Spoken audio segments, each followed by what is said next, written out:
പിണറായി വിജയന്റെ ചെറ്റ പരാമർശം ജനങ്ങളെ എതിരാക്കിയെന്ന് ആലപ്പുഴയിൽ വിമർശനം ഉയർന്നിട്ടുണ്ട്. സംസ്ഥാന സെക്രട്ടേറിയറ്റ് അംഗത്തെ മത്സരിപ്പിക്കാൻ എം മണിയെ മാറ്റിയത് തിരിച്ചടിയായെന്ന് ഇടുക്കിയിലെ അംഗങ്ങൾ വിമർശിക്കുകയാണ്. ടി വി പ്രസാദ് ചേരുന്നു. ടി വി പ്രസാദ്, ഓരോ ജില്ലയിലെയും യോഗങ്ങൾ ചേരുമ്പോൾ വിമർശനങ്ങൾ ഉയരുന്നത് പിണറായി വിജയനും എം വി ഗോവിന്ദനും എതിരെയാണ്. ഇപ്പോൾ ആലപ്പുഴയിൽ നോക്കൂ, ചെറ്റ പരാമർശം ഉൾപ്പെടെ പറഞ്ഞുകൊണ്ടാണ് വിമർശനം.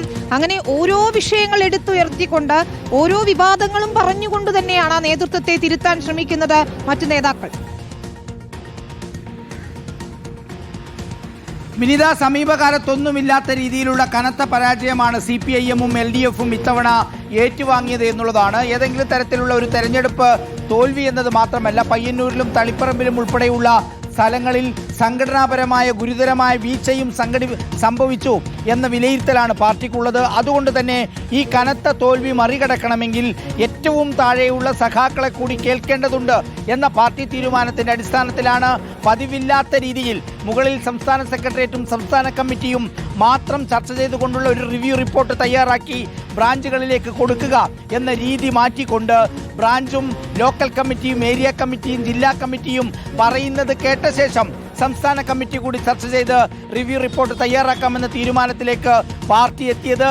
അതുതന്നെയാണ് ഇപ്പോൾ കാണുന്നതും. അതായത് ഒരു കനത്ത പരാജയം ഏറ്റുവാങ്ങിയതിനു ശേഷം അതിൻ്റെ ഉത്തരവാദികളായി പ്രധാനമായും പാർട്ടി ജില്ലാ കമ്മിറ്റിയിലെയും സെക്രട്ടേറിയറ്റിലെയും നേതാക്കൾ പലരും ചൂണ്ടിക്കാണിക്കുന്നത് മുൻ മുഖ്യമന്ത്രി പിണറായി വിജയനെയും CPIM സംസ്ഥാന സെക്രട്ടറി MV ഗോവിന്ദനെയുമാണ്. അതുകൊണ്ട് തന്നെ അവർക്കെതിരായ അതിരൂക്ഷമായ വിമർശനങ്ങളാണ് മിക്ക ജില്ലാ സെക്രട്ടേറിയറ്റ് യോഗങ്ങളിലും ജില്ലാ കമ്മിറ്റി യോഗങ്ങളിലും ഉണ്ടായത്. അപൂർവം ചിലയിടങ്ങളിൽ മാത്രമാണ് വിഷയങ്ങളിൽ ഊന്നിക്കൊണ്ടുള്ള ചർച്ചയുണ്ടായത്. ഉദാഹരണത്തിന് പത്തനംതിട്ട ജില്ലാ കമ്മിറ്റിയിലെ പ്രധാനപ്പെട്ട വിമർശനങ്ങളിലൊന്ന് ശബരിമല സ്വർണ്ണക്കൊള്ള കനത്ത തിരിച്ചടിക്ക് കാരണമായി എന്നുള്ളതാണ്. അവിടുത്തെ പാർട്ടി ജില്ലാ കമ്മിറ്റി അംഗമായ മുൻ ദേവസ്വം ബോർഡ് പ്രസിഡന്റ് A. പത്മകുമാറിനെതിരെ എന്തുകൊണ്ട് നടപടിയെടുത്തില്ല എന്ന് നേതാക്കളുടെ മുഖത്ത് നോക്കി അവിടുത്തെ ജില്ലാ സെക്രട്ടറി ജില്ലാ കമ്മിറ്റി അംഗങ്ങൾ ചോദിച്ചു എന്നുള്ളതാണ്. അതുപോലെ ചില ജില്ലാ കമ്മിറ്റികളിൽ ഇത്തരം വിഷയങ്ങൾ ഉയർത്തിയത് ഒഴിച്ചാൽ പൊതുവികാരം മുൻ മുഖ്യമന്ത്രി പിണറായി വിജയനും CPIM-ന്റെ സംസ്ഥാന സെക്രട്ടറി MV ഗോവിന്ദനും എതിരാണ്. ഇതുൾപ്പെടെയുള്ള റിവ്യൂ റിപ്പോർട്ടാണ് ഇനിയിപ്പോൾ പാർട്ടി തയ്യാറാക്കാൻ പോകുന്നത്. വിനീത, ടി വി പ്രസാദ് വിശദാംശങ്ങൾ നൽകുകയായിരുന്നു.